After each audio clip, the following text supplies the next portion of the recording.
Organisation of production और factors of production और requirement of productions, ये सारी चीज़ें एक ही हैं जिसमें हम लोग लैंड और लेबर्स के बारे में डिस्कस कर चुके हैं।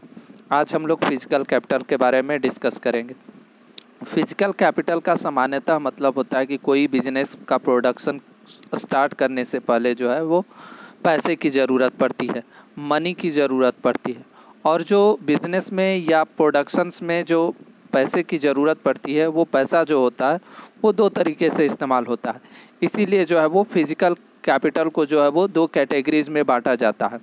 एक को हम कहते हैं फिक्स कैपिटल, जबकि दूसरे को बोला जाता है वर्किंग कैपिटल। वर्किंग कैपिटल एक हो गया फिक्स कैपिटल, दूसरा वर्किंग कैपिटल। फिक्स कैपिटल क्या होता है कि प्रोडक्शंस करने के दौरान कुछ ऐसी चीज़ें होती हैं जिन्हें हमें रेगुलर ज़रूरत पड़ती है, यानी एक बार हम जब उन चीज़ों को परचेज कर लेते हैं, ख़रीद लेते हैं, तो उनका कंटिन्यू हम यूज़ करते रहते हैं लॉन्ग ड्यूरेशन तक। जैसे कि अगर हम बात करें बिल्डिंग्स की हो जाएगी, मशीनरीज हो जाएगा, कंप्यूटर हो सकता है, फैंस हो सकता है, ये सारी चीज़ें जितनी भी होती हैं इन सभी को हम फिक्स कैपिटल में रखते हैं, क्योंकि इन चीज़ों को बार बार हमें ख़रीदने की या परचेस करने की ज़रूरत नहीं पड़ती। एक बार ख़रीद लिए, लॉन्ग ड्यूरेशन तक चलते रहते हैं। दूसरा चीज़ होता है वर्किंग कैपिटल। वर्किंग कैपिटल ऐसा होता है कि बिजनेस या प्रोडक्शंस में कुछ ऐसी चीज़ों की रिक्वायरमेंट हमें डेली होती है या मंथली जो है वो उन्हें हमारे नीड्स को वो पूरा करते हैं। जैसे कि एग्जांपल्स के तौर पर अगर हम बात कर लें, वेजेस हो जाएगा, सैलरी हो जाएगा, इलेक्ट्रिक बिल हो जाएगा, ये सारी चीज़ें जो है वो वर्किंग कैपिटल के अंतर्गत आएगा। अगर हम स्कूल को लेकर एग्जांपल्स के तौर पे समझें तो स्कूल में जैसे कि स्कूल की बिल्डिंग बनी, एक बार बिल्डिंग बन गई, लाइफ टाइम चल रही है। एक बार बेंच डेस्क बन गए, लाइफ टाइम चल रहे हैं। एक बार जो है वो फ़ैन लग गया, लाइफ टाइम चल रहा है, लंबे समय तक चल रहा है। एक बार फ़ैन लग गया, लॉन्ग ड्यूरेशन तक उसका इस्तेमाल हो रहा।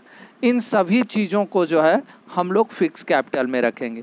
जबकि वहीं दूसरी तरफ जो है वो वर्किंग कैपिटल के अंतर्गत क्या चीज़ रख सकते हैं, वर्किंग कैपिटल में रख सकते हैं कि हर मंथ में जो है वो टीचर्स को पेमेंट देना पड़ता है, सैलरी देनी पड़ती है।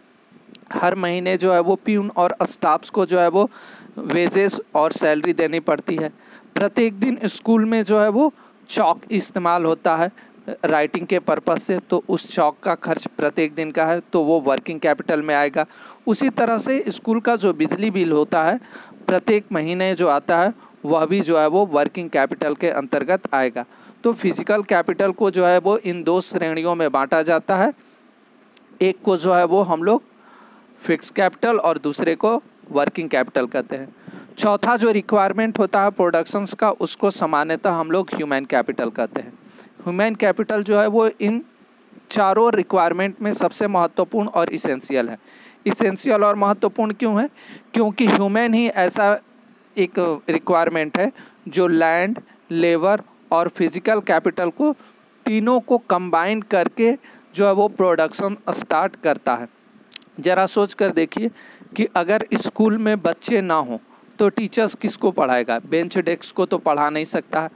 और स्कूल में बच्चों का होना जो है वो ह्यूमन कैपिटल के अंतर्गत आएगा। इंसान जो है वो, मनुष्य जो है वो, ह्यूमन बींग्स प्रोड्यूसर और कंज्यूमर्स दोनों जाना जाता है। प्रोड्यूसर और कंज्यूमर्स दोनों चीज़। तो इंसान कोई भी प्रोडक्शंस करता है वो इंसान के द्वारा ही किया जाता है, और कंजप्शंस भी जो है वो उसका इंसानों के द्वारा ही किया जाता है। जैसे कि एग्जांपल के तौर पर अगर हम बात करें तो जैसे कि फ़ैन इस्तेमाल होता है, टेलीविज़न इस्तेमाल होता है। इन सब को बनाने वाला कौन है? बनाया इंसानों ने, यानी ह्यूमन ने बनाया। और इन सब चीज़ों का इस्तेमाल कौन कर रहा है? तो ह्यूमन ही उन चीज़ों का इस्तेमाल भी कर रहा है। इसीलिए जो है वो इंसान को जो है, ये ह्यूमन बींग्स को जो है वो कंज्यूमर और प्रोड्यूसर की श्रेणी में रखा जाता है। इसीलिए जो है वह ह्यूमन कैपिटल जो है वो सबसे महत्वपूर्ण और इम्पॉर्टेंट फैक्टर्स ऑफ प्रोडक्शंस के अंतर्गत आएगा। यह जो है वो फैक्टर्स ऑफ प्रोडक्शंस कहलाते हैं, जिसमें चार हो गए। फिर से एक बार चारों के नाम: लैंड, लेबर, फिजिकल कैपिटल और ह्यूमन कैपिटल। ये महत्वपूर्ण चार फैक्टर्स ऑफ प्रोडक्शन से, इन्हें याद रखना ज़रूरी है।